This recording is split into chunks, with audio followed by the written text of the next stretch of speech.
안녕하십니까.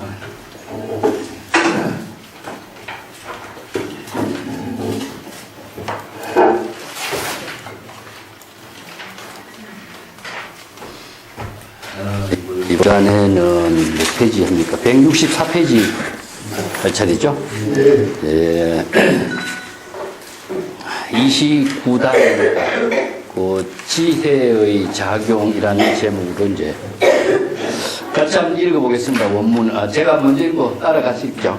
선지시 아차 법문 종반야생이요 84,000 지혜다. 하이고 위세인유 84,000 진론이 양무진노면 반야상제요 분리자성이다. 오차법자 적시 무념 무억 무착이라. 막기 잠망이 적자시 진여성이요 용지혜 관조 일체법에 불치불사하니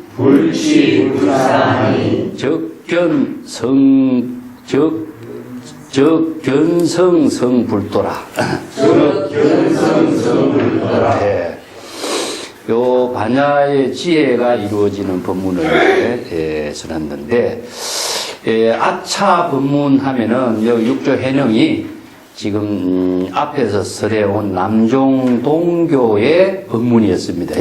그래서 법문이라고 하는 것은 여법학의 지혜를 이루게 하는 법문이기 때문에 법문을 설한다 하는 것은 방편의 지혜를 설하는 겁니다. 그 방편의 지혜는 중생의 번뇌 망념을 깨달아서 바로 반야의 지혜를 이루도록 하는 법문이죠. 그래서 이제 설법이라든가 하는 것이 전부 다 법을 말하고 있는데, 자, 여기에서 법문하면은 이 법을 통해서 깨달음의 문을 이루도록 하는 것이죠. 그래서 이 법은 바로 불부처가 되는 법이죠. 그죠? 예, 그래서 이걸 이제 각자의 진여 본성의 지혜를 이루는 법이기 때문에 이걸 진여법이라고 합니다. 자, 이것을 줄여가지고 이제, 육조 단경이나 다른 데서는 차법 이런 말을 씁니다. 차법. 아니면은 시법. 그래서 차법이나 시법이란 말은 궁극적으로 어떤 법이냐 하면은 금강경에서 이야기하는 것처럼 시법은 평등하여, 무유고하다 이런 말 쓰죠. 무유고하. 즉, 높고 낮음이라고 하는 것은, 높은 거하고 낮은 것은 차별이죠. 그죠? 자, 이것은 내가 볼 적에 이건 높고, 내가 볼 적에 이건 낮은 거예요. 그렇기 때문에 이것은 자기 중심이 되겠죠. 그죠? 예. 자기 중심의 모든 의식의 판단으로 볼 적에는 높고 낮음이 있고, 범부와 성인이 있고, 또 자타가 있고, 동서남북이 있는 겁니다. 근데 이제 모든 것은 우리가 자기 중심에서 생긴 하나의 차별의 세계를 상대적인 차별이다. 높고 낮음이라든가 옳고 그름이라든가 이렇게 표현하는데, 그래서 자기 중심의 모든 차별의 세계가 없다. 없는 것은 뭐죠? 바로 공이죠. 그죠? 자기 중심의 모든 차별 세계가 없기 때문에 이거 법은 평등한 법이 되죠. 그래서 평등한 법은 어디냐 하면은 진여. 우리 각자 진여 본성의 여법학의 지혜로 작용하는 것을 법이라고 합니다. 그래서 이제 물이 흘러가는 것도 물이 본성에 의해서 흐르는 작용을 갖고 있는 것처럼 우리 진여의 지혜도 열애란 말을 써요. 그래서 이제 진여법이 여여하고 열애로 여여하게 생명으로서 활동하고 있는 모습을 열애, 그래서 열애를 부처라고 하는데, 연애의 지혜, 부처의 지혜가 이루어지도록 하는 법문이죠. 그래서 이제 설법을 한다 하면 어떻게 됩니까? 예?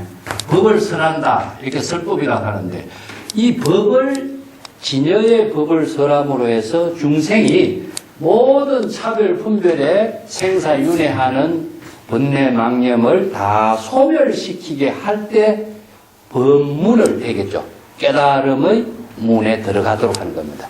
그래서 이제 입문하도록 하고 불법을 깨닫도록 하고 하는 의미가 설법을 한다, 법문을 설한다, 그런 의미가 되겠죠. 그죠?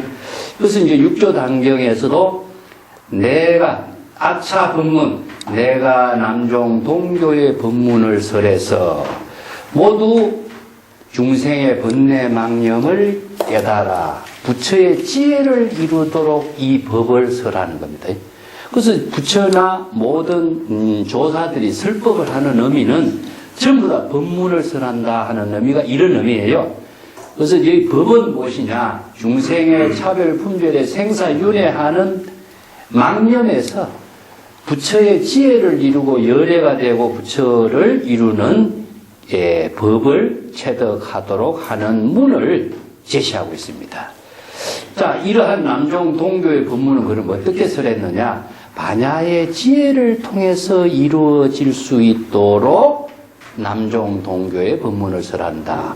이 반야의 지혜를 이루어야만이 이 법문을 깨달아 체득하는 것이기 때문에 그래요. 그래서 이제 반야 바라밀의 법을 남종 동교의 법문이라고 합니다. 대성의 불법은 반야의 지혜를 통해서 모든 중생의 망념을 다 비우도록 하는 법문이 되겠죠. 그죠? 그것은 남종 동교의 법문이 바로 일체의 모든 중생의 번뇌 망념을 소멸하게 하고 반야의 지혜를 통해서 깨달음을 이루게 하는 법문이 궁극적으로 84,000의 법문이다. 왜 84,000이라는 말을 썼느냐 하면요, 인도에서 84,000이라는 숫자는 많다는 뜻입니다. 그래서 비유가, 많은 비유가 겐지스강의 모래알처럼 많다. 그걸 항아사수라는 이런 말을 쓰죠. 겐지스강의 모래알이요, 굉장히 보드랍습니다. 내가 인도에 가보니까. 모래알이 굵은 것이 아니라 너무나 보드러워서 이거는 막 정말 많은 숫자를 표현돼. 겐지스강의 모래알이 그렇게 많은 것은 이것은 무한 무량이기 때문에 셀 수가 없어요. 근데 많은 숫자로 표현했을 적에 인도 사람들이 84,000이라는 말을 썼어요. 그래서 이제 84,000의 지혜라고 했는데 이 84,000의 지혜가 따로 존재하는 것이 아니고 84,000의 방편의 지혜입니다. 왜 그러냐? 중생이 84,000의 번뇌의 진노, 번뇌 망념에 따라서 여러 가지 진노가 있다. 진은 번뇌 망념의 뒷걸에 오염돼 버린 것을 말하죠. 그래서 진노는 육근, 육진의 법진에 떨어져서 노는 중생이 생사윤회의 고통을 받고 있는 겁니다. 그래서 생사윤회하고 있는 중생의 번뇌 망념이 84,000가지가 되기 때문에 이 84,000가지 병문을 통해서 84,000가지의 중생의 병을 치료해주는 의미를 두고 있어요. 그래서 이제 84,000 법문이란 말씀이에요. 방편 법문입니다. 84,000의 방편 법문이다. 그래서 법문은 전부 다 방편 법문이에요. 법문이 따로 있는 것이 아니라 방편의 법문. 84,000의 번뇌가 있습니다. 번뇌. 자, 84,000의 번뇌라고 하는 것은 병이라고 할 수 있어요. 그러면 이 병을 치료하는 약이 바로 법문이죠. 그래서 방편이라는 말을 쓰는 것은요, 하나의 병에 맞추어서, 맞춤의 치료법입니다. 맞춤의 치료법. 이걸 이제 84,000가지가 되지만 이것을 항자를 나누면 하나의 일사, 일치가 됩니다. 이제 일이 84,000가지 일이 있는데 84,000가지 일은 무엇이냐? 84,000가지 병이라는 뜻입니다. 그럼 84,000가지 병을 한 가지 지혜로 쓸 수 있느냐? 절대로 불가능하죠. 그렇기 때문에 하나의 사건이 일어나면 하나의 지혜로서 치료하는 것처럼 이 지는 무엇이냐면 방편의 지혜는 약이죠. 그래서 이 병에 맞는 약을 치료하려니까 일사일지의 방편의 지혜를 써야 되죠. 그렇기 때문에 이 일사일지는 언제 일어나냐 하면은 번뇌망념이 일어나는 일 그 자체가 하나의 일이고 병이고 그 하나의 병을 치료하기 위해서 방편의 지혜를 써야 되겠죠. 그런데 이렇게 많은 84,000의 방편의 지혜가 어떤 지혜로 이루냐? 반야의 지혜로 이루어졌다. 그래서 이제 법이라는 겁니다. 그래서 이 반야의 지혜를 이루는 법입니다.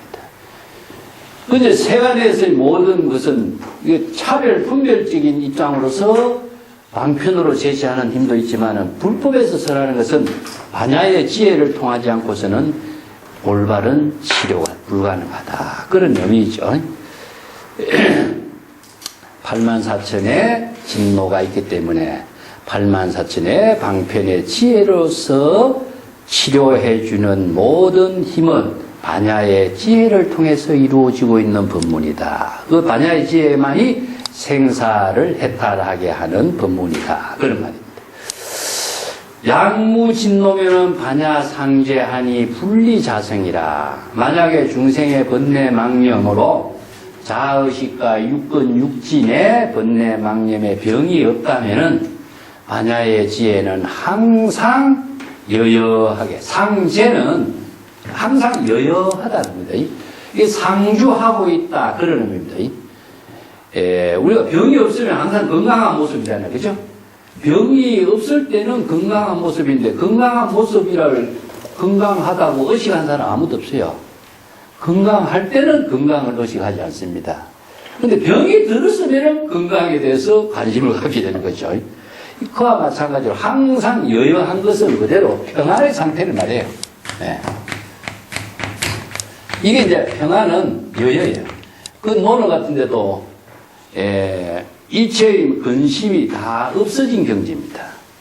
이게 불안이 없어지고 근심이 없어진 경지는 그때는 본래 그대로의 건강한 모습이기 때문에 본래 건강한 사람이 건강을 의식하지 않아요.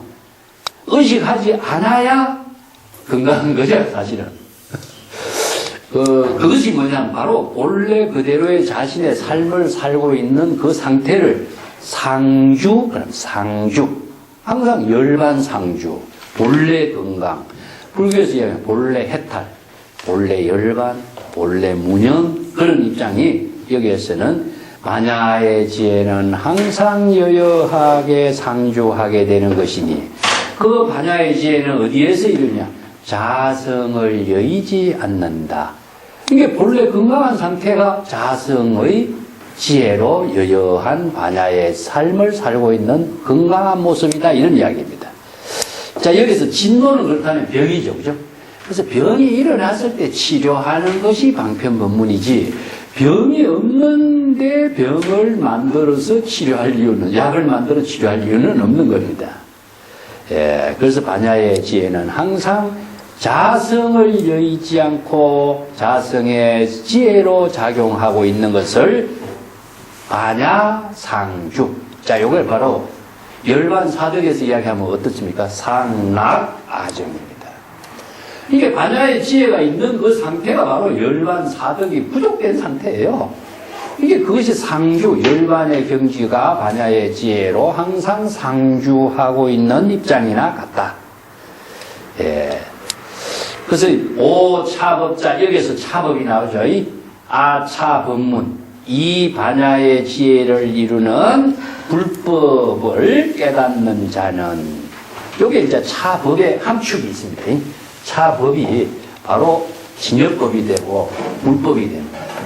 진여의 법을 깨닫는 자, 바로 반야의 지혜를 이루는 법을 깨닫는 자, 전부 다 차법이 되겠죠. 그래서 이제 시법, 즉 건강경에서 이 법은 차별이 없는 평등의 법이기 때문에 평등은 진여 자성에서 작용하는 법이 평등의 법이죠. 그래서 이 자성을 여의지 않고 평등한 지혜로, 반야의 지혜로 이루어지는 이 법을 깨닫는 자는, 이 법은 남종 동교의 법문이에요. 자, 적시 무념의 경지를 이루고 무억의 경지가 되고 무착의 경지를 이루게 되리라 이런 말이죠. 자, 이 남종동교가 평등의 법이기 때문에 이 반야의 지혜가 항상 여여하게 상주하는 법을 이루는 것이 이 법을 깨닫는 것이죠. 이 법을 깨닫지 못한 사람은 뭡니까? 바로 반야의 지혜로운 작용을 할 수가 없죠. 그래서 차별 분별에 떨어지고 생사윤회를 하게 되는데, 반야의 지혜를 이루는 법을 깨닫는 자는 반야의 지혜로 여여하게 상주하는 경지가 되기 때문에 무념, 무억, 무착의 경지를 이룬다 그럽니다. 무념은 번뇌 망념이 없는 상태를 말해요. 번뇌 망념이 없기 때문에 84,000 번뇌 망념이 없기 때문에 항상 반야의 지혜가 있는 상태예요. 그래서 이제 무념은 여여의 경지라겠죠.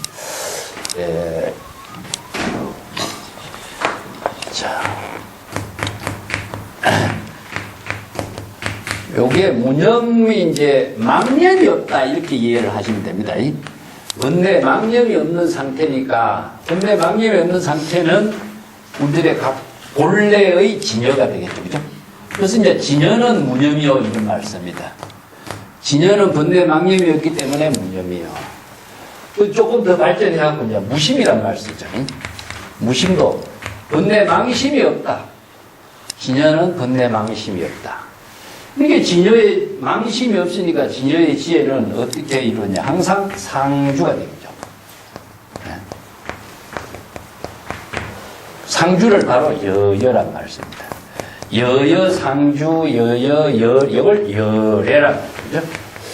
그래서 열의 상주 여여가 돼요. 그래서 이제 열반의 경지는 항상 여여한 반야의 지혜가 작용하고 있는 상태다. 그래서 이제 무념은 번뇌 망념이 없는 상태입니다. 그럼 무억은 무엇이냐 하면은요, 모든 과거의 생각을 미래의 생각을 하는 것을 무억이라 그래요. 이 억은 기억하다는 뜻인데, 기억이라는 것은 과거의 모든 경험을 우리가 기억하고 있는 거죠, 그죠? 그래서 이제 기억을 함으로 해서 과거의 여러 가지 일로 자신의 망상이 생겨나는 거죠. 그래서 이제 심리학자들이 이야기하는 것은 85%가 우리는 과거의 모든 생각을 하고 사는 사람이다. 그 다음에 15%가 미래에 대한 생각을 한다. 그랬나요? 10%가 미래에 대한 생각하는 거예요. 자, 현대의 모든 생각하는 사람은 한 5% 정도밖에 안 된다. 그래서 모든 사람들이 과거의 모든 생각이 사로잡혀 있는 거죠. 그렇게 이걸 이제 과거에 대한 기억을 상기할 필요가 없다. 그거는 왜 그러냐면은 과거나 미래의 생각을 하게 되면은 현재의 모든 자신의 지혜로운 삶이 상실되고 있는 거죠. 이게 모든 의식을 과거에다 다 두고 미래에다 두면은 현재의 지금 살고 있는 자신의 지혜로운 삶의 시간이 없는. 그래서 이제 중생은 오타각세의 중생은 이제 번뇌탁, 명탁 이런 말 쓰는데, 명탁은 지혜의 생명이 짧다는 이야기입니다. 번뇌 망념의 시간을 많이 갖게 되면 중생의 망념의 시간이 길어지면 길어질수록 지혜의 생명의 시간은 짧을 것이 명탁이 되는 거죠. 그 번뇌 망념으로 오염되어 가지고 지혜의 생명이 짧다. 그래서 오타각세는 지혜의 생명이 없다. 그런 표현을 씁니다. 그래서 무억은 과거의 생각에 대한 기억을 많이 갖지 마라. 근데 과거의 모든 잘못된 생각이나 좋은 생각이나 하게 되면은 현재의 모든 삶을 상실하는 시간이에요. 그러니까 불교는 시간적인 문제예요. 시간. 그러니까 불교의 모든 출발점을 하나의 무상이라고 하는 데서 두는데, 무상은 시간이거든요. 시간론적인 가치관을 토대로 해서 생명활동을 실현하는 지혜를 제시하고 있는 것이기 때문에 시간을 놓치면은 자신의 아무리 좋은 삶을 보살도로서 실행할 수가 없다. 그래서 그 보살도의 삶을 실행하는 시간은 현재에 있다. 그래서 과거의 시간과 미래의 모든 의식의 시간을 상실하지 말라. 그런 말이죠. 그죠? 뭐 시간에 대한 철학의 뭐 좋은 명언들이야 너무나 많이 있죠. 그래서 불교에서는 시부대인이요. 시간이 사람을 기다리지 않는다. 이런 말씀이죠. 그 다음에 무착이라는 것은 번뇌 망념에 집착하는 겁니다. 자신의 모든 생각이 대상 경계, 자아에 집착하는 것, 첫 번째. 자, 대상, 의식의 대상에 집착하는 것. 자, 자아에 집착하기 때문에 생기는 것이 무엇이냐? 오욕이 일어나요. 명예라든가, 재산이라든가, 자신의 생명이라든가, 뭐, 모든 세간의 가치관이 집착이 생기는 거죠. 그래서 이제 여기에 무착에는 금강경에서 이야기한다면 무주입니다. 무주. 무주의 실천이 되겠죠. 이 무주는 무엇이냐? 집착하는 거예요. 자아의식에 우선 집착하는 거. 그래서 자아의식에 집착하지 마라 해서 아공.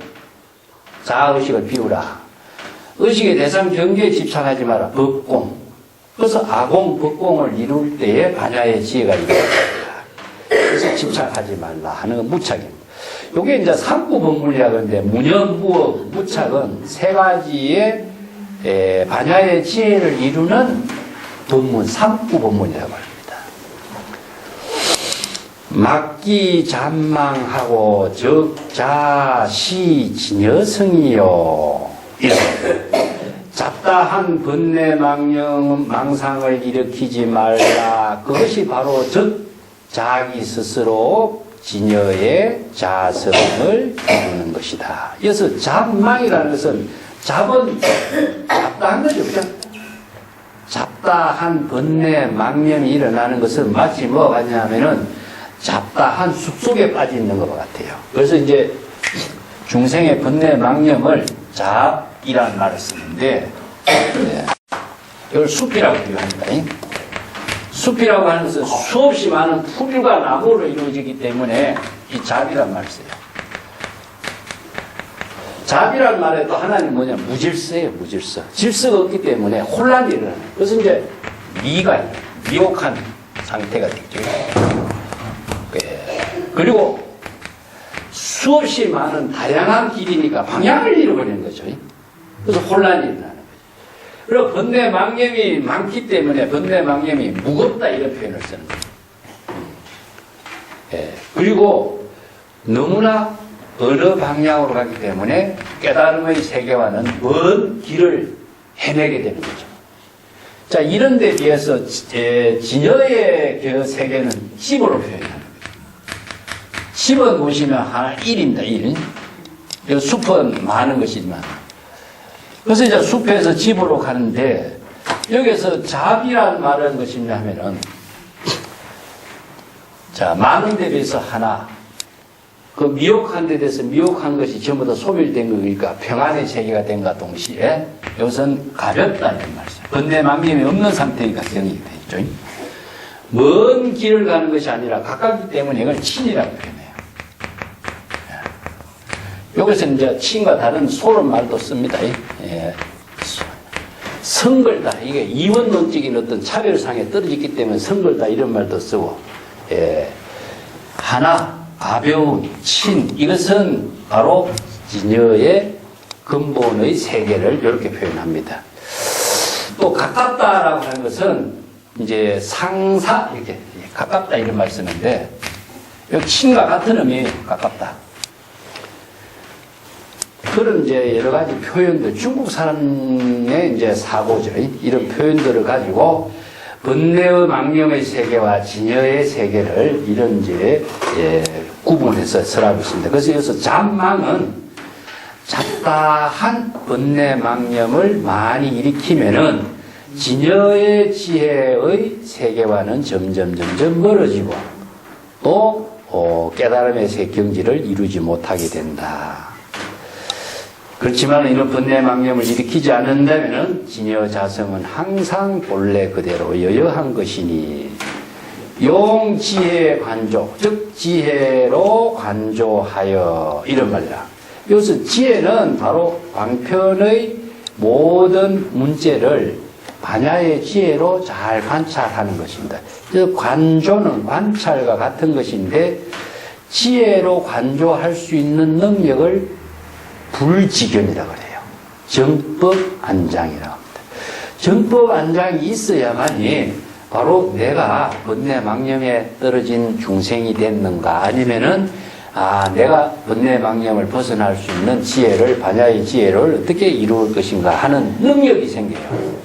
그거는 이제 우리가 금강경에서 일체유의법이 여몽한표이라고 했는데 응작 여시관 해줬죠. 이게 뭐냐? 여시관 여여한 진여의 지혜로 관찰하라. 근데 자기 생각대로 관찰하면은요, 이것은 천갈래 만갈래가 바뀌져요. 방향을 잃어버린다.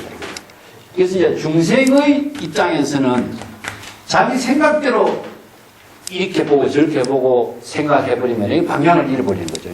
그래서 진여의 지혜로, 하나로, 진여의 지혜로 관찰하면은 방향과 길이 분명하게 보이는 거죠.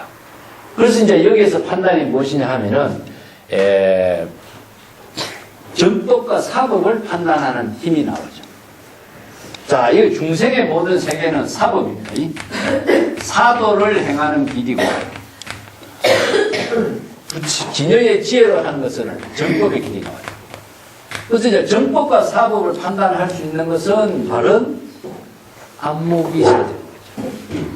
안목이 없이 우리가 정법의 수행을 할 수가 없는 거죠. 그래서 이제 불법을 공부하는 의미는 자신이 바른 정법을 바르게 행할 수 있는 지혜를 구족하는 것이고, 그 지혜가 바른 깨달음을 이루게 하는 이제 힘을, 요게 이제 지혜, 관조 이런 말씀입니다. 지혜로 잘 관찰한다. 뭘 관찰해야 될까요? 관조, 비추어 본 때 뭘 관찰할까요? 일체 유의법을 관찰하는 거죠. 그 유의법은 어디냐? 자기의 마음속에 망심이 일어나는 거, 번뇌 망념이 일어나는 거. 이것은 다른 사람 마음을 관찰할 수는 없어요. 아무리 부처나 누구라고 할지라도 다른 사람의, 다른 중생의 마음을 관찰할 수가 없어요. 그 경전에 보면요, 부처님이 중생을 위해서 설법하고 중생의 모든 것을 여실하게 다 보고 이런 표현을 쓰니까 부처님이 전지전능한 존재로 가버리는 겁니다. 그래서 우리가 경전에 많은 사람들 오해를 하고 오해하는 거예요. 진여가 바로 부처예요. 그러니까 진여의 지혜로, 부처의 지혜로 자신이 번뇌 망심에 망념이 일어난 것을 관찰하는 겁니다. 그래서 남이 대신해 줄 수가 없어요. 그래서 각자 본인이 반야의 지혜로 망념을 관찰할 수 있는 능력이 있어야, 자, 그래야 초발심이 되겠죠. 그죠? 시각을 이룹니다. 초발심을 할 수 있어요. 우리가 발심 수행을 할 수 있는 능력은 망념이 일어난 사실을 관찰했을 때 발심 수행할 수가 있어요. 언제 발심에 수행했냐? 발심을 할 수 있는 것이 망념도 자각할 수 있는 능력이 없는 사람은 발심 수행 못해요. 그냥 말만 알고 있는 거예요. 그래서 지혜 관조가 불지견, 정법의 안목입니다. 정법의 안목으로서 자신의 마음속에 번뇌 망념이 일어난 사실을 지혜로 잘 관찰해서 자신이 여법하고 여실하게 깨달음을 이룰 수 있는 경지를 체득해더라. 자, 어떻게 해야 되느냐? 일체법에, 일체법이 무엇이냐 하면은 시저진전에 따라서 자신의 마음속에 일어나는 모든 법을 일체법이라고 그래요. 즉 중생심으로 일어나는 것. 여기 법이라는 것은 무엇이죠? 자신의 마음속에 대상 경계로 나타나는 것. 그래서 이제 언제 어디서나 자신의 마음속에 번뇌망념으로 나타나고 있는 모든 경계에 대해서 불치불사할 때에 즉 견성을 하고 불도를 이룬다. 여기서 불치불사는 우리가 이제 차별상에 떨어지지 않는 반야의 지혜를 실천하는 법이 불치불사예요. 왜냐, 의식 속에 우리가 좋은 것을 보면 어떻습니까? 하죠. 보기 싫은 것을 보면 버리고 싶죠 하죠. 이건 누구 생각이죠? 중생의 자기 생각이 되는 거죠. 그러면 자기 생각에서 벗어나려면 어떻게 되겠죠? 내가 중생심으로 번뇌 망념으로 차별 분별심을 가지고 내가 취사 선택하는구나 하는 판단을 반야의 지혜로 안주하는 겁니다. 그래야 정법으로 중생의 차별상을 모두 다 떨쳐버릴 수 있는 것이 비우는 것이 이 반야의 지혜를 이루는 거죠. 그래서 일체법은 번뇌 망념이 일어나고 있는 지금 현실이에요. 그 중생심으로 좋고 나쁜 차별 대상 경계, 선과 악에 대한 분별 대상 경계, 좋은 것은 취하고 나쁜 것을 버리려고 하는 차별 대상 경계를 모두 한꺼번에 비우는 것이 불치불사입니다. 중생은 취하고 버려버려요. 근데 불치불, 취하지도 말고 버리지도 말라. 자, 이것은 뭐냐? 대상 경계를 다 비우라는 것입니다. 그 이제 내가 자주 지적하지만 우리나라에서 사교 입선이야 말 많이 써요. 예, 교를 버리고 선을 들어가도록 선을 수행해라 이런 말 쓰죠, 그죠? 예.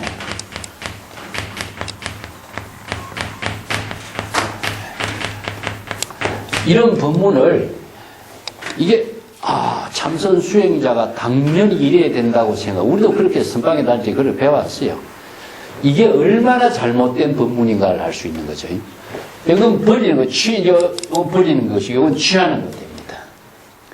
그럼 하나를 버리고, 교를 버리고, 선을 취해라 하면은 차별상에 떨어진 중생이 되란 소리예요. 이런 법문이 어디 있어요? 중생이 되는 법문이 어디 있어요? 부처가 되는 법문은 했어도 중생이 되도록 하는 법문은 없어야 되는 거든. 이것이 바로 정법이 없는, 안목이 없는 사람이 이런 법문을 하는 거예요. 이런 소리를 하는 거예요. 그래서 여기에 일체 법은 자의식으로, 의식의 대상 경계로 보고 듣고 느끼고 하는 모든 법을 말합니다. 그 하나하나 일사일지라, 아까 84,000 법문인데 일체법 속에 84,000 법문이 다 들어가요. 84,000 번뇌가 일어나는 그 하나하나를 모두 다 치사 선택에 초월하는 반야의 지혜를 이루게 하는 법문이 바로 견성 성불도입니다. 견성은 뭐냐? 바로 망념을 자각할 때 견성이 돼요. 그래서 망념이 일어난 사실을 자각할 때 망념에서 벗어나는 거죠. 그죠? 망념인 줄 반야의 지혜로 관찰하는 힘이 정법의 안목이고, 망념에서 벗어날 수 있는 지혜가 바로 견성 불도를 이루는 겁니다. 견성 성불을 하는 거죠. 자, 진여 자성을 깨닫는 것은 궁극적으로 망념을 자각하는 데서 이루어져요. 이게 좀 모순된 것 같죠, 그죠? 예, 두 가지 말은 동시에 이루어집니다. 왜 동시에 이루어지는가를 이제 봅시다. 자, 살인금이라는 말 쓰죠, 그죠? 예. 살인도는 뭡니까? 중생심을, 요거 망념을 다 비우는 것을 칼로 천다 이런 뜻입니다. 이거 중생심을 비운다 이런 말을 씁니다. 중생심을 비우는 것은 무엇이냐? 중생심이라고 하는 망념을 자각하는 거예요. 망념이 일어난 번뇌 망념을 자각하지 않고서는 망념인 줄 판단하는 능력이 없고서는 망념을 비울 수가 없어요. 자, 이걸 이제 견성이라고 그래요. 그 다음에 망념을 비우면 어떻게 되느냐? 진여의 지혜가 살아난다. 자, 죽이고 살리고 하는 말이죠. 그런데 이것은 동시에 이루어집니다. 동시에. 그래서 망념을 자각하는 일이 견성이 되고, 망념을 자각하는 그 일이 진여의 지혜가 살아나는 것이 돼요. 자, 여기서 순서가 선후의 관계가 있을 수가 없어. 무슨 말이냐 하면은, 자, 이것을 다른 말로 하면 초발심, 바로 정각이에요. 초발심이 바로 정각이에요. 그 초발심은 뭐였어요? 그러니까 망념을 자각하는 것이 초발심. 바로 정각을 이루는 거예요. 동시에 이루어집니다. 예, 그래서 이제 불도의 수행은 망념을 자각하는 중생의 번뇌 망념을 자각하는 것이 바로 정법의 안목이고, 이게 지혜로 간주하는 거예요. 정법의 안목이 있어야 초발심 정각을 이루어요. 그래서 이제 견성, 성불은 여기에 일체법의 불치불사, 대상 경계를 취하지도 않고 버리지도 않는 그 반야의 지혜를 통해서 본성을 깨닫는 견성이 이루어지고, 견성은 살인도, 성불은 활인가. 그래서 견성, 성불은 동시에 이루어지는 겁니다. 초발심과 정각도 동시에 이루어져요. 그걸 이제 중국 선성들은 살인도 활인금, 그래서 살활자재 이런 말씀이에요. 살인도 활인금을 자유자재로 쓸 수 있는 사람, 이 바로 정법의 안목을 부족한 사람. 안목이 없는 사람은, 망념을 진단하고 판단하는 능력이 없는 사람은 살활자재가 안 되는 거죠. 예. 자, 이걸 경전의 본문을 같으면은 초발심이 정각이요, 여기서부터 시작됩니다. 그 본문들을 이제 육조 단경에서는 이체법에 취하고 버리는 것이 없는 경지, 반야의 지혜로 관찰하는 경지, 이렇게 해서 견성성불하는 법을 설해놨고, 중국의 이제 조사선에서는 살인도, 활인금 가지고 바로 불도를 이루는 법을 제시하고 있습니다. 자, 그 부분은 여기까지 하고 다음 단 넘어갈게요. 30단에 건강경의 공격이 있습니다. 제가 먼저 읽을 테니까 같이 한번 보겠습니다. 선지식이요. 선지식이요. 야교입 심심법계. 야교입 심심법계. 이 반야 삼매자. 이 반야 삼매자. 직수 수 반야 바라밀행. 직수 수 반야 바라밀행. 단지 건강 반야 바라밀경 1권. 단지 건강 반야 바라밀경 1권. 적덕 견성 이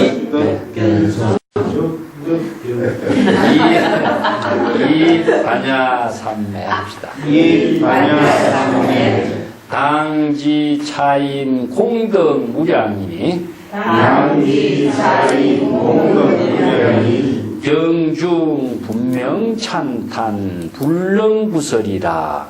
경중 분명 찬탄 불렁구설이라. 차시 최상승법이요. 차시 최상승법이요. 위대지 상근인설이니. 위대지 상근인설이니. 소금지인 양문법 신불생신이라. 양문법 신불생신이라. 하이고 비여대용 약하대우이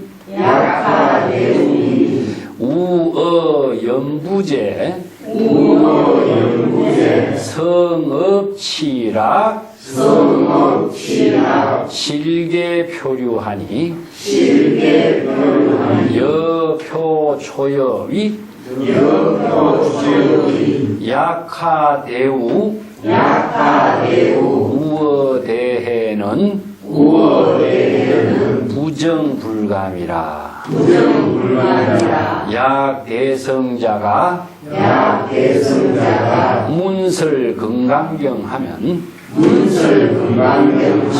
심계오해하고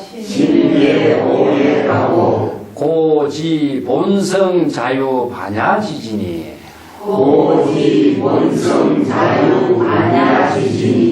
자용 지혜 관조로 자용지혜 반대로 불가문자니라. 불가문자니라. 비여기우수 비여기우수 구종천유여 구종천유여 원시용왕이 원시용왕이 어강해 중에서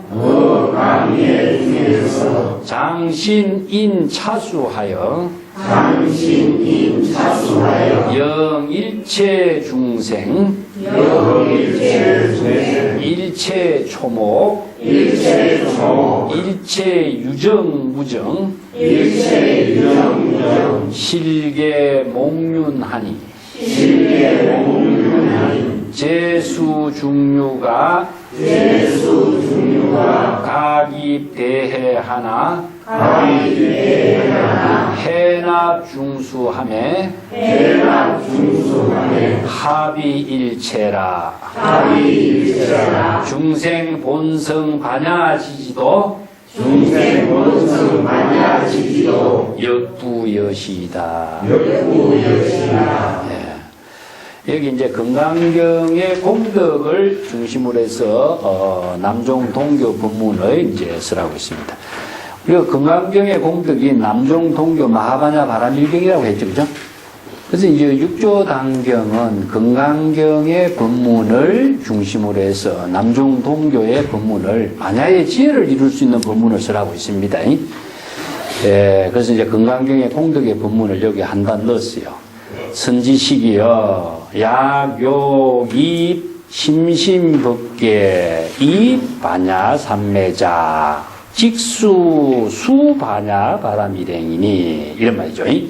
단지 건강반야 바람일경 1번 하라. 자, 여기에서 입이라는 글자가 나오죠. 입심심법계 이게 무상심심미묘법 이런 말이 사실이죠. 요게 줄임말이 입심심법계. 그래서 심심은 너무 깊고 깊어서 그 끝을 알 수가 없다. 이게 바로 이제 깨달음의 세계를 말한대.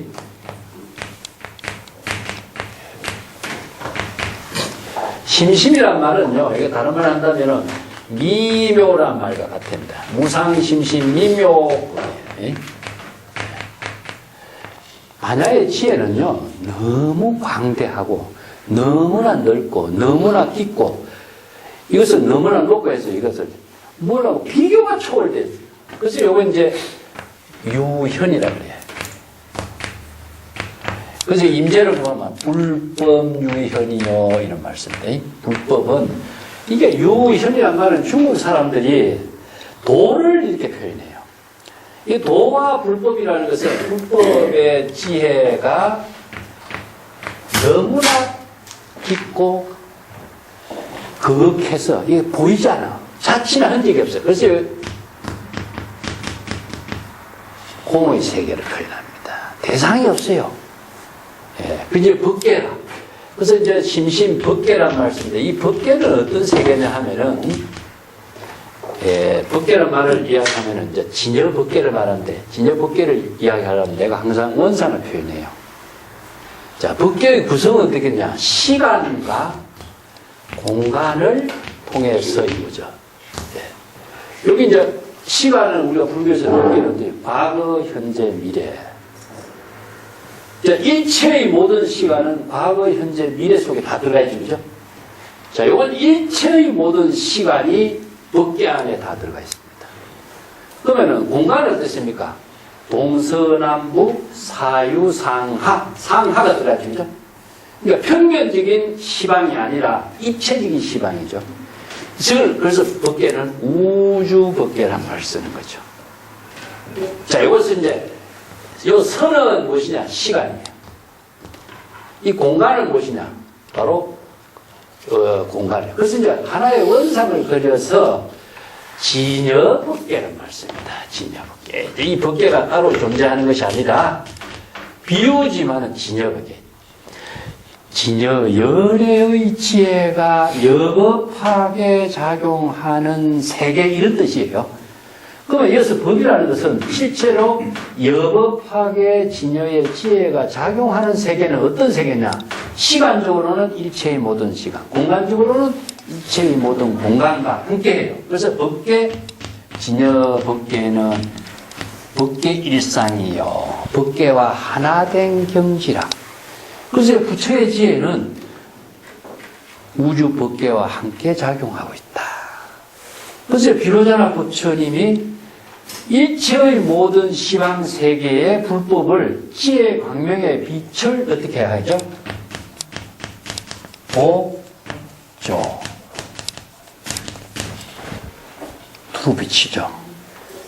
자, 어떻게? 시간과 공간을 초월해서 두루 비쳐. 그래서 비로자나 법신의 세계는 우주 법계와 하나된 지혜를 광명을 비죠. 그래서 이제 부처님의 지혜와 자비의 광명이 법계와 하나하고 있다. 이게 바로 무상심신미여법. 그래서 이제 시간적으로도 무궁무진하고 공간적으로도 무궁무진하기 때문에 이걸 미묘법이라. 너무나 넓고 깊기 때문에 중생심으로서는 사량 분별해서 계산할 수도 없고 이해할 수 없어. 그래서 불가사이다. 이걸 불가사이다.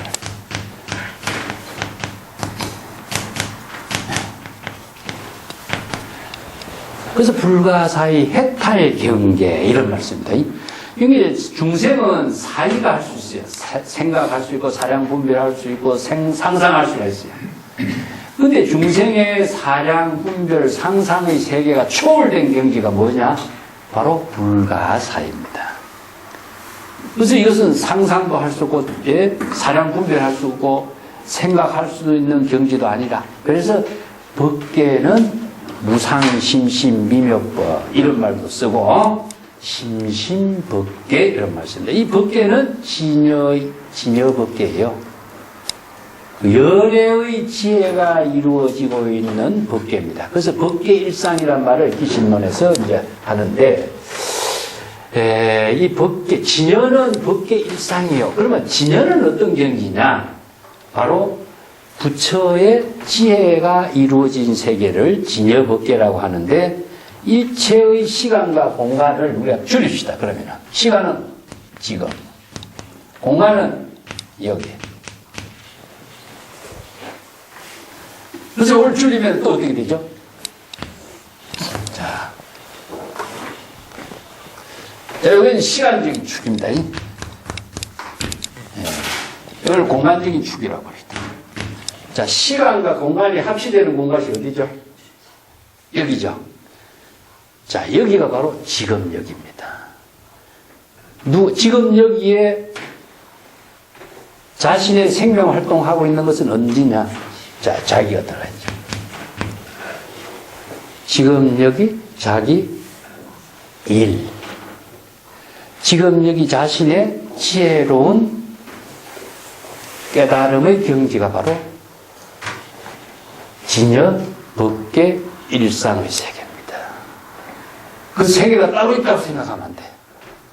근데 이제 경전에서는 열애의 심심의 법계, 법계가 일상의 세계가 불가사의 해탈의 세계라든가 서방 10만원 국토를 지나면은 아미타 부처님의 정토 세계가 있다고 하니까 그것이 따로 있다고 자꾸 생각을 해버려.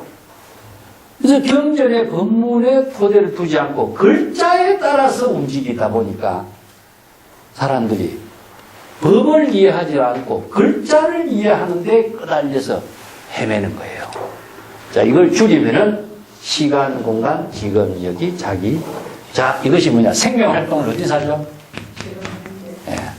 지금 여기 자신의 진여 법신의 생명 활동하는 그 경지가 바로 진여 법계 일상입니다. 요 진여 법계 일상에 이루어진 지가 심심법계를 깨닫는 경지다. 입이라는 것은 깨닫다는 뜻입니다.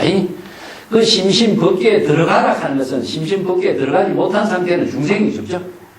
그러면 중생심에서는 그 세계를 깨달아 들어가야 열애가 되기 때문에 입이라는 글자를 써요. 그래서 입은 불이법문.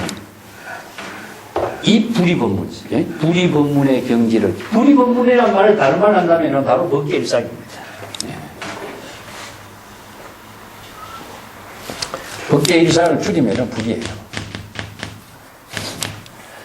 불이라는 말은 진여밖에 없기 때문에 진여의 경지를 더 깨달아 들어갔다. 이 불이 법문 했을 때 진여의 깨달음의 경지를 이룬다. 그래서 유마경에 보면 불이 법문을 어떻게 합니까? 자, 문수와 32명의 보살들은 말로서 불이 법문을 해설하고 있어요. 그죠? 근데 유마거사는 침묵하죠. 왜냐? 진여법계는 어느 문자로서 깨달아 들어갈 수가 없어요. 이게 불가설, 불림 문자라. 은설, 불거, 은전, 불거. 이게 사량 분별이 초월된 경지가 바로 진여의 세계인데, 언어로서 아무리 설명한다고 해도 사실은 객관적인 설명일 뿐이지 본인이 직접 그 경지에 들어가지는 못해. 그 경지를 체득하지 못하잖아. 그렇게 그 경지에 들어가는 세계, 그 경지가 어떻다라는 것을 객관적으로 이해할 수 있는 법문은 보살들이 해도 직접 그 불이 법문을 깨달아 체득하는 경지는 뭐냐? 언어가 초월된 경지라. 그래서 유마는 침묵으로 직접 보여주는 거죠. 그죠? 그래서 일체 은설상, 명자상, 십년상, 언어 문자 다 초월됐어요. 그래서 진여법계를 이루기 위해서는 기실론에서는 뭐라고 표현하냐 하면은 이 세 가지 법문을 합니다. 진여법계를 이루기 위해서는 일체 은설. 은설은 뭡니까? 전부 다 언어입니다. 경전의 언어, 말씀들입니다. 그래서 아무리 좋은 설명을 해도 은설상을 벗어나지 못해요. 언어를 다 초월해요. 그래서 이제 언어를 떠난 것이 분리문자라 그래요. 깨달음의 세계는 언어 문자를 초월하는 경지다. 이렇게 은설상을 벗어나요. 두 번째는 명자상. 명자는 것이 이름입니다. 열애, 부처, 깨달음, 해탈, 열반. 이게 불교에서 이상적인 세계로 제시하고 있는 수없이 많은 부처의 이름이나 보살 이름이나 깨달음의 세계 이름, 정토의 세계가 남아있으면 안 돼.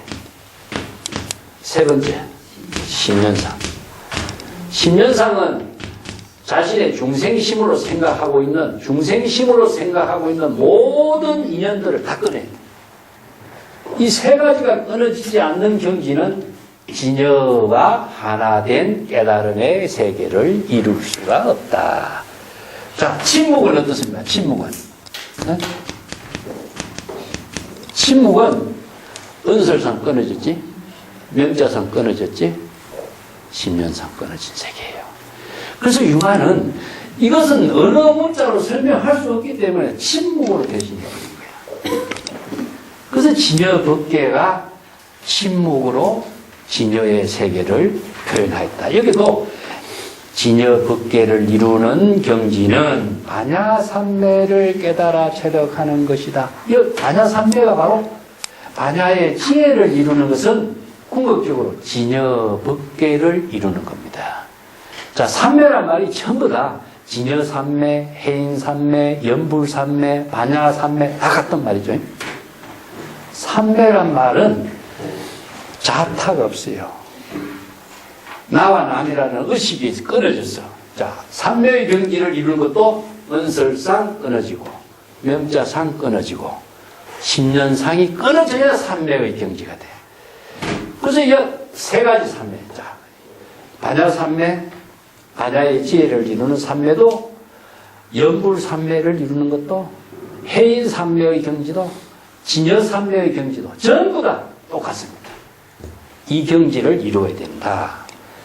그러기 위해서는 어떻게 되냐? 곧바로 직수, 반드시 곧바로 반야바라밀의 수행을 해야 하리라. 수는 여기서 반야바라밀을 줄이면 수행이 되겠죠.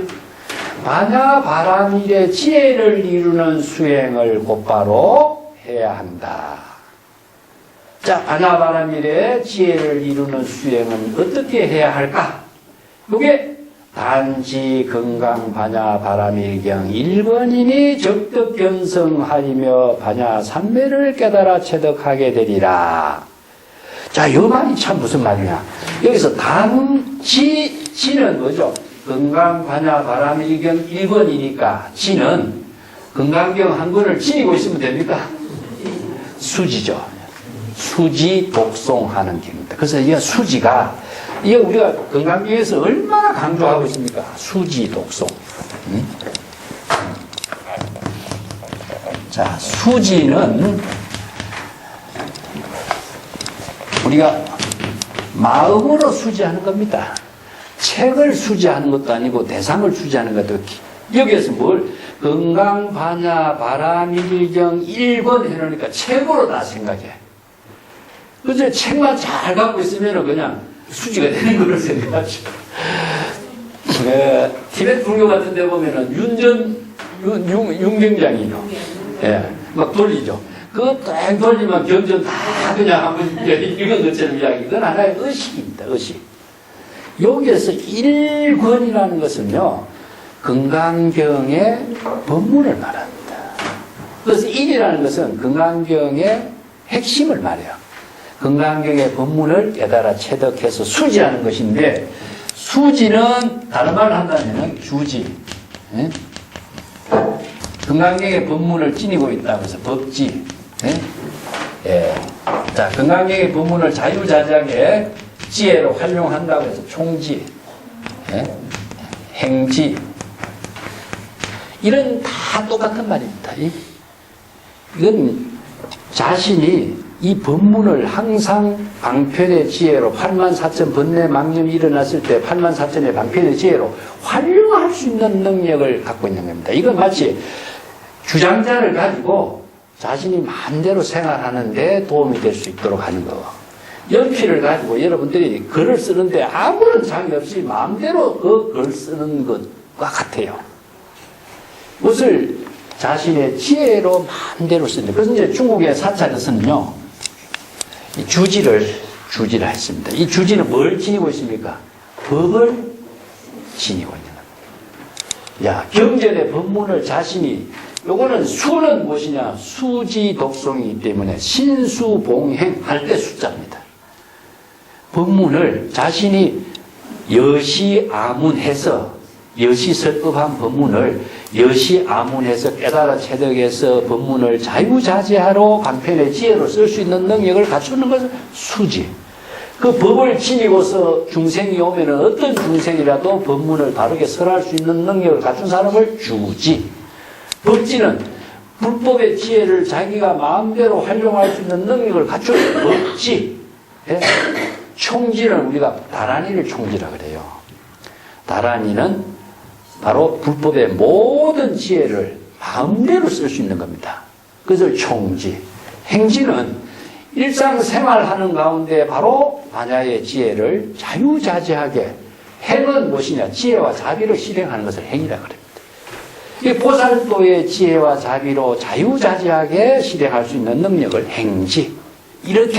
이런 것을 우리가 법문을 구족했을 때, 정법의 안목을 구족했을 때 이런 능력이 있는 것을 말하지.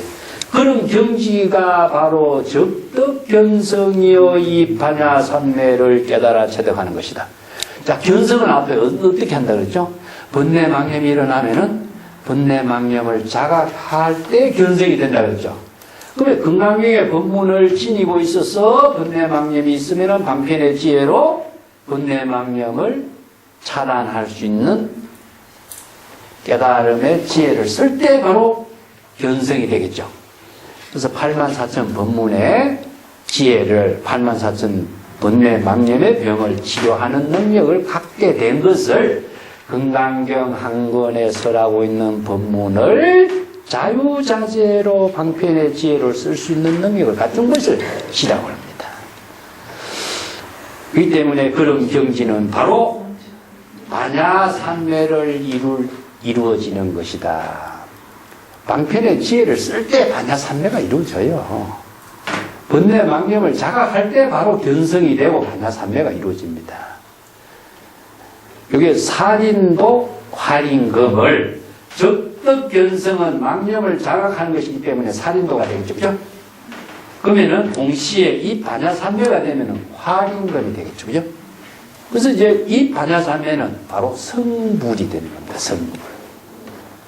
그래서 이제 염불수행을 한다, 진여삼매를 이룬다 하는 것도 그냥 이루어지는 것이 아니라 중생의 번뇌, 망념의 병을 치료하면서 이루어지는 겁니다. 그래서 발실수행과 함께 이루어집니다. 당지 차이니 공덕이 무량하리니 이런 경지를 깨달아 체득하는 사람은 즉 반야바라밀의 법문을 통해서 적도 견성하고 반야삼매를 이루고 견성성불을 하는 이런 사람입니다.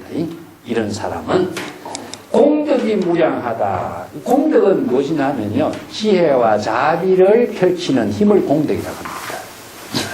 자, 여기서 공덕이 무량하다는 말은 부처의 지혜와 자비가 무량하다. 이걸 이제 무량하다는 말을 쓰는데, 아까 이제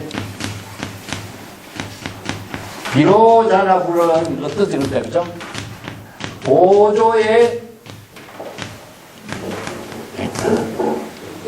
보조는 무엇이죠? 바로 지혜와 자비의 광명. 그래서 광명변조라고 해요. 지혜와 자비의 광명을 어디에 비추느냐? 온 법계에 비추고 있습니다. 그래서 법계에 두루 비추기 때문에 언제 시간과 공간을 초월했어요. 법계에 두루 비추기 때문에 넓이로 만나는 광대무변. 그래서 대방광물 이런 말씀입니다. 광이라는 말은 무궁무진하게 넓다는 이야기고 법계에 두루하는 지혜 자비의 광명을 두루하는 것을 광이라고 해요. 그리고 일체의 모든 중생을 모두 다 여기서 태양의 빛에다 비유해요. 그래서 이제 빛의 에너지를 비추는 것을 지혜의 빛. 그래서 무량수, 무량광이란 말도 무궁무진한 지혜의 광명을 법계의 모든 중생과 함께 이 지혜의 자비의 광명을 비추기 때문에 이게 공덕이 무량하다 이런 말씀입니다. 네. 무량이라는 것은요, 양적으로도 있지만 시간적으로도 중생의 모든 구제하는 차원에서도 다 들어가는 언어입니다. 그래서 무량수 이런 말도 씁니다. 경전 가운데 분명히 찬탄하고 있지 않는가. 그래서 물론 것을 여기에서 그 경전에서 설한 법문에 구체적으로 여기에서 설하지 않겠다, 생략하겠다 이런 말. 경전에서 어떤 경전이죠? 금강경이죠. 자,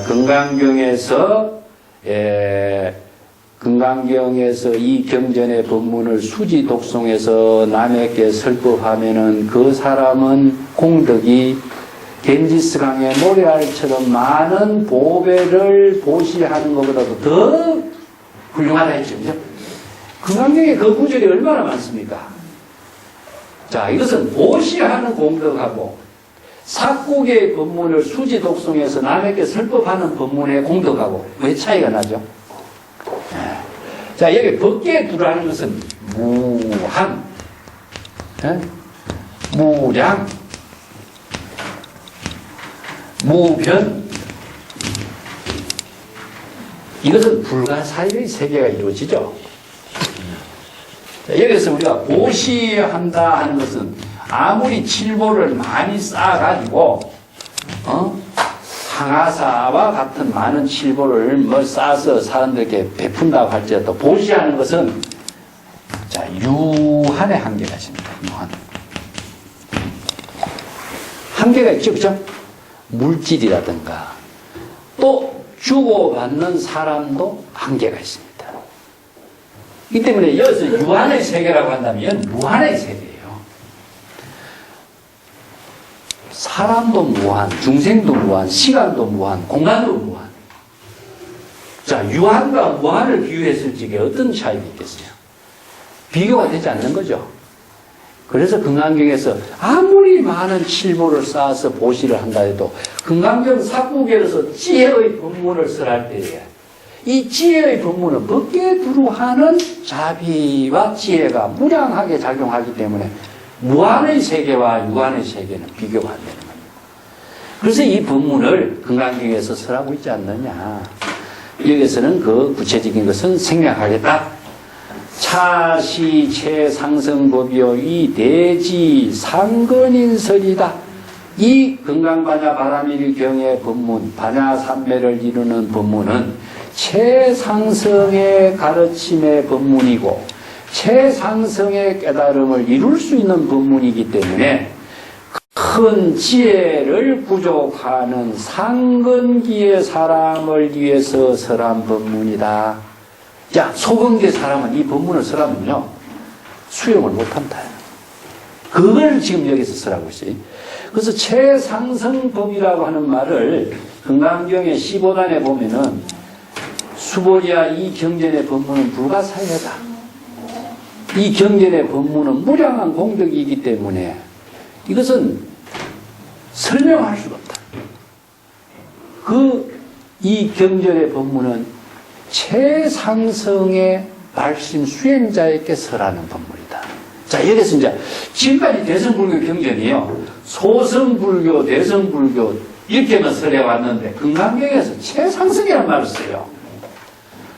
자, 이 건강경의 법문이 최상승이란 말이 중국 선종의 사람들에게 눈에 번쩍 띄게 된 겁니다. 자, 왜 이런 말을 쓸까? 그러면 소성은 무엇이냐? 아라한의 경지를 이루는 법문이고 대성은 보살도를 이루는 법문이고 최상승은 열애의 경지에서 자비와 공덕을 펼치는 능력을 갖추는 보살. 그렇기 때문에 틀리죠, 그죠? 그래서 이제 건강경에서 사구계를 설해서 남에게 설했을 때에 저위 열애란 말씀입니다. 그는 바로 열애가 되어버려. 사구계 법문을 설했을 때 그는 바로 열애가 되기 때문에 그 사람은 실지, 실견, 실긴, 시연, 무량무변의 공덕을 부족한다. 그래서 무량무변의 공덕을 부족한 열애의 지혜를 이루는 사람이 이 최상승의 법문을 실행하는 것이지 소승의 근기를 갖춘 사람은 이게 수용을 못한다. 그래서 뒤에 연결되어 있어요. 소근지는 약 문법 하면은 신불생신. 여기서 소근지인하고 대지 상근인하고 차이는 그럼 뭘까요? 예? 근기가 따로 나누어져 있습니까? 그렇다면 불교는 문제가 있는 종교가 되겠죠. 그래서 그는 무엇이냐? 신과 같다. 소승의 근기는 소승의 법문에 신심을 갖게 되고 대승의 근기는 대승의 근기에 신심을 갖게 돼요. 자, 이게서 가르침에 의거한 발심 수행과 신심의 문제를 두고 있는 것이지 우리 본성에 그 차별이 있는 것은 아니다. 그래서 여기에 나옵니다. 소근지는 적은 근기의 지혜를 갖추는 사람은 이 대성 건강반야 바라밀경의 법문을 듣게 되면은 마음으로 그게 법문에 대해서 신심을 일으키지 않는다. 불신한다 이겁니다. 왜 그럴까요? 자기가 보고 듣고 체득한 경지에서 판단해버려요. 자, 이 대표적인 것이 이제 이 법문에 대해서 건강경에서는요, 이렇게 간략하게 해놨는데, 법화경에 가면 이 말을 구체적으로 설명합니다. 법화경의 방편품에 보면은, 서가모니 부처님이 지금까지 성문 제자들에게 소승의 법문을 설했어요. 그래서 이제 소승의 법문을 설하고 나서 대승의 법문을 처음 설합니다. 법화경에.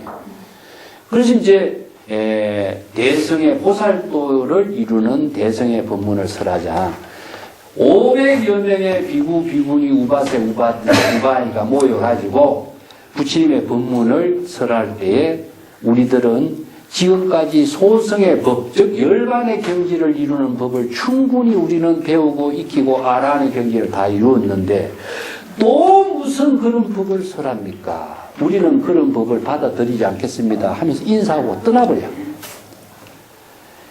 그래서 그 이야기를 해주는 겁니다. 그래서 이제 대성의 법을 수용할 수 있는 신심을 갖지 않는 사람은 아무리 대성의 법을 설해도 이거 수용하지 않습니다.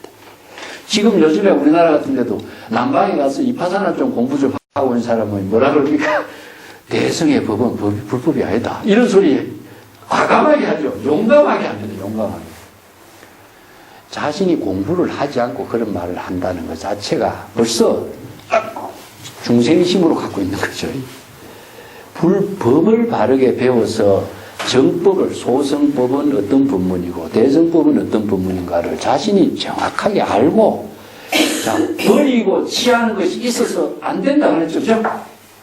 버리고 취하는 것이 있는 것은 나는 중생입니다 하는 것과 똑같습니다. 이게 바로 좁은 소견으로 대처해버려요. 신심을 일으키지 않는 사람은 이 대성의 법을 수용 못한다. 그래서 지금 이런 법문을 해요. 하이고 비어대냐 비유법을 씁니다. 예. 마치 큰 용이 큰 비를 내리는 것과 같다. 자, 이게 화엄경에 이런 이제 법문이 나옵니다. 원래 이제 용도 사실은 우리가 용신신앙이 있는데, 용신신앙의 대표적인 것이 이제 의상의 설화에서도 나타나죠. 그죠?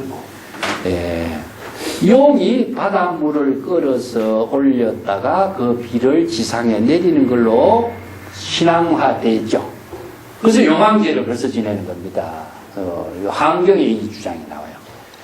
용이, 큰 용이 바닷물을 끌어서 큰 비를 지상에 내리는 것과 같다. 그 지상에 비를 내릴 때 연부제, 지상입니다. 연부제에 비를 내리면은 성업 실학이 실계 표유하니 여표 초엽이라. 자, 큰 비를 지상에 내리면은 성업은 도시입니다. 실학은 적은 마을이죠. 도시라든가, 이 성은 그 성이 있는 데가 성이에요. 그래서 그 성이 있으면 옛날에 큰 도시를 말하죠. 취락은 마을 부락을 말해요. 그러니까 큰 도시나 적은 마을이 모두 다 물에 표유 떠내려 가는 것이 마치 뭐와 같느냐? 풀잎이 물 위에 둥둥 떠내려 가는 것과 같다. 어떤 비유입니까? 어마어마한 비유죠. 자, 그와 같다. 그러나 약하 대우의 우어대나 부정불감이요. 만약에 아무리 큰 비를 바다에 내리게 되면은 바다는 부정불감이요. 자, 공의 세계가 부정불감시고 공중무생무 반야신경에서 그죠? 바다는 아무리 많은 비가 와도 늘어나는 것도 없고 줄어드는 것도 없다. 일체의 모든 바다는 모든 비를 그대로 다 수용하고 있다. 그게 바다에 덕을 쓰래요. 백천강물이 바다에 다 흘러 들어가도 바다는 그것을 거절하지 않고 모두 다 받아들여. 그리고 그 백천강물의 모든 강물을 하나로 만들어 일미라. 그래서 이제 해수일미라고 말씀드립니다. 그래서 이걸 해수일미를 줄이면은 일미는 짠맛이죠. 그죠? 이건 불이라는 것입니다. 자. 그래서 해인산매를 여기다 비교해요. 해인산매. 바다에 들어갔을 때는 모든 강물이, 백천 강물이, 다 이름이 있습니다. 여기서는. 뭐, 두만강에서 흐르는 물, 남동강에서 흐르는 물, 다 이름과 모양이 다 있어요. 이게 명상이 있는 것이 차별의 세계인데, 바다에 들어간다면은 무차별이 됩니다. 일체의 모든 차별을 하나로, 이걸 이제 화쟁이라고 합니다. 예, 화합 이런 말씀. 그 화쟁과 화합은 진여에서만 이루어집니다. 진여산매, 해인산매에서만 이루어져요. 그런 비유법을 여기서 설하고 있습니다. 바다에 그 큰 비를 내리게 된다면 바다는 늘어남도 없고 줄어드는 것도 없다. 만약에 대성의 법문의 수행자는 건강경의 법문의 설법을 듣고, 문은 문법입니다. 이 법문을 듣고 여시아문하는 겁니다. 자, 여시아문은 바로 깨닫는 거예요. 이게 이제 우리가 그냥 소리를 듣는 것이 아니라 문법이에요. 문법.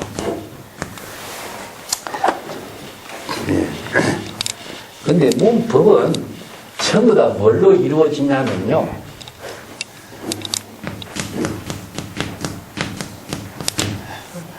소리를 있습니다. 자, 우리가 설법을 하면 어떻습니까? 소리를 내는 거죠. 그죠? 소리를 내는.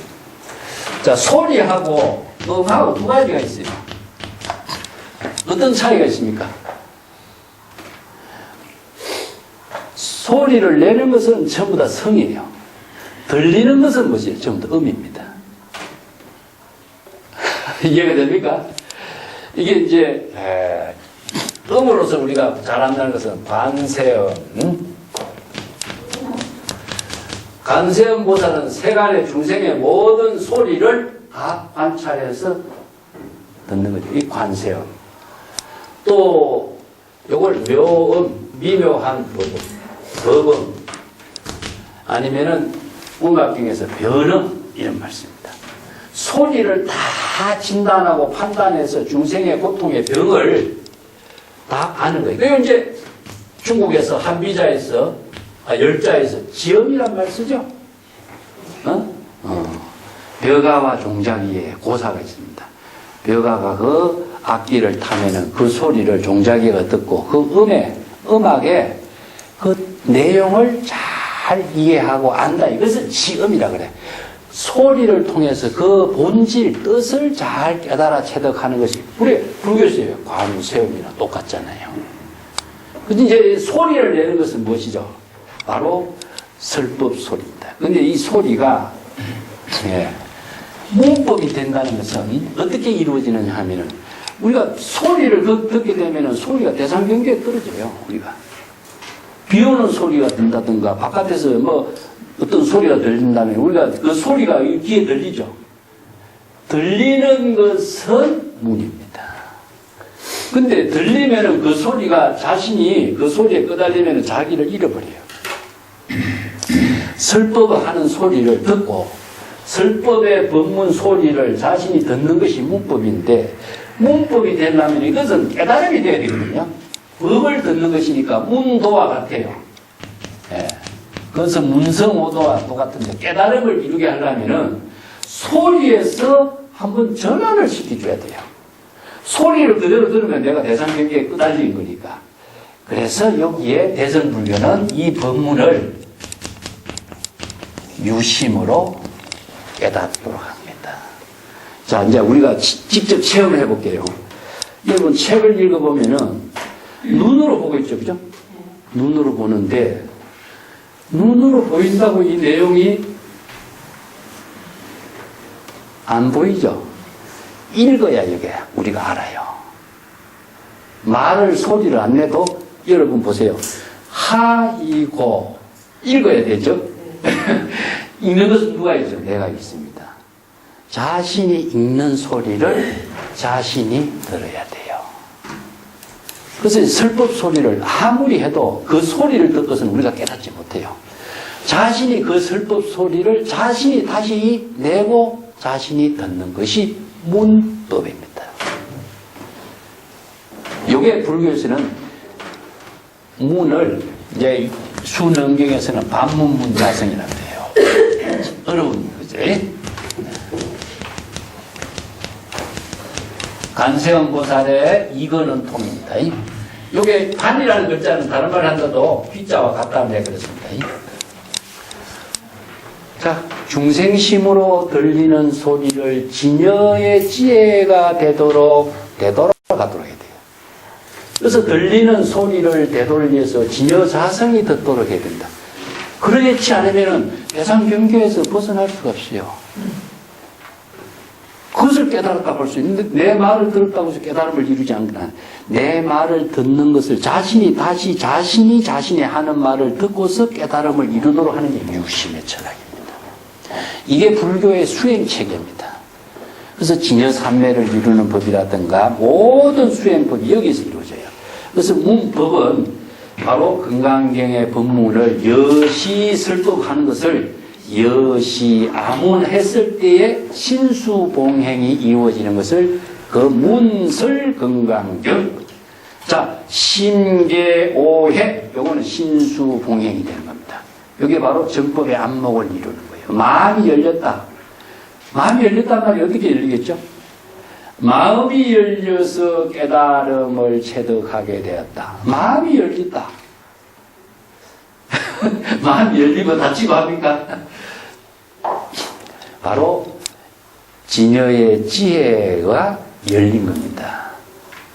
마음이 닫혀있다 하는 것은 뭐죠? 바로 자아의식에 있을 때는 닫혀있는 거예요. 근데 자아의식을 텅 비우니까 어떻게 돼요? 마음이 법계와 하나된 경지가 열렸다 이런 말을 써요. 반야의 지혜는 아공, 법공을 다 비우니까 자아의식을 갖고 있을 때는 딱 닫혀 있었어요. 근데 아공, 법공을 다 비우니까 마음이 법계와 하나 돼버린 거예요. 이것이 열렸다. 그러니까 반야의 지혜가 생겨서 깨달음에 이루고, 깨달음을 이루니까 뭐가 생기죠? 정법의 안목이 생기는 겁니다. 눈에 보이지 않던 것이 보이는 거예요. 이게 신계라고 해요. 자아의식을 갖고 있을 적에는요, 아무리 좋은 말을 해도요, 자아의식으로 갖고 있을 적에는 그것이 들리잖아요. 근데 자신의 마음을 다 비우고 있는 법문을 바르게 수용할 때 새로운 마음의 눈이 열리게 되는 겁니다. 이걸 심계라고 합니다. 예, 그래서 심계, 오해, 진실을 깨달아 체득함으로 해서 바로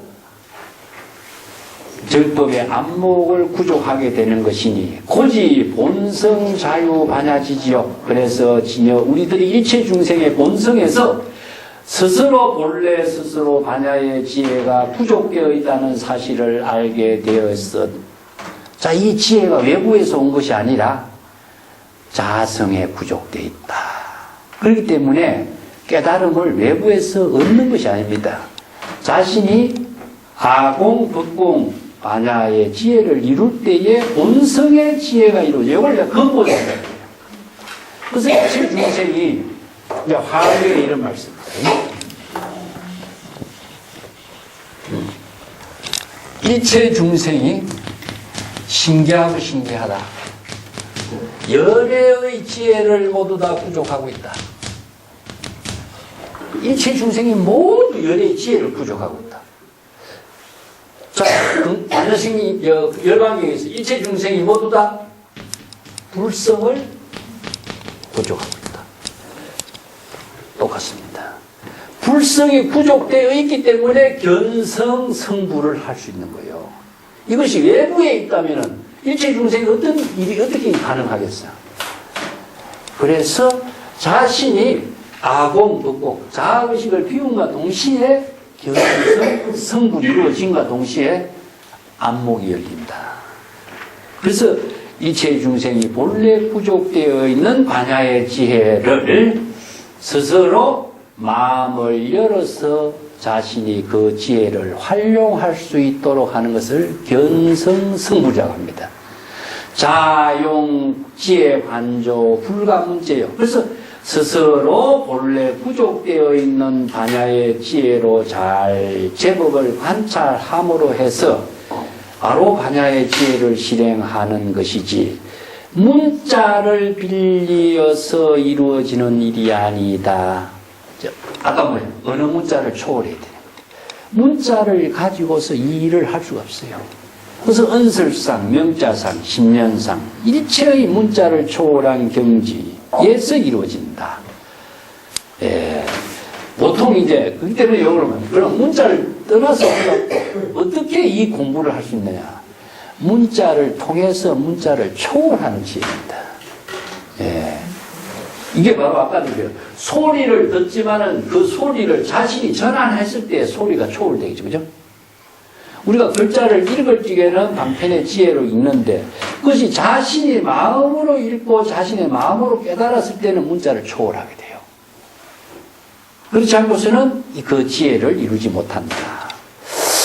비여, 기, 우수, 부종, 천유여, 원시, 용왕, 강해 중에서 장신, 인, 차수하여 영, 일체 중생, 일체 초목, 일체 유정, 무정의 실계윤, 목윤이라. 자, 이제 비유법을 이렇게 쓰죠. 용왕이 바다에 비를 내리는 것은 본래 그 비가 하늘에 존재하고 있는 비가 내려오는 것이 아니요 부종천류란 말이 그 말입니다. 하늘에 있는 비를 내리는 것이 아니고 원래 용왕이 강과 바다 가운데에서 자신의 몸으로서 이 물을 끌어다가 인차수하여 말이에요. 자신의 몸으로서 이 물을 끌어다가 일체 중생과 일체의 초목과 일체 유정무정에게 모두 몽윤이라는 것은 윤택함을 두루두루 베풀도록 함으로써 이 비가 내려지는 것이다. 이 몽이라는 것은요, 전부 다 혜택을 입게 하는 겁니다.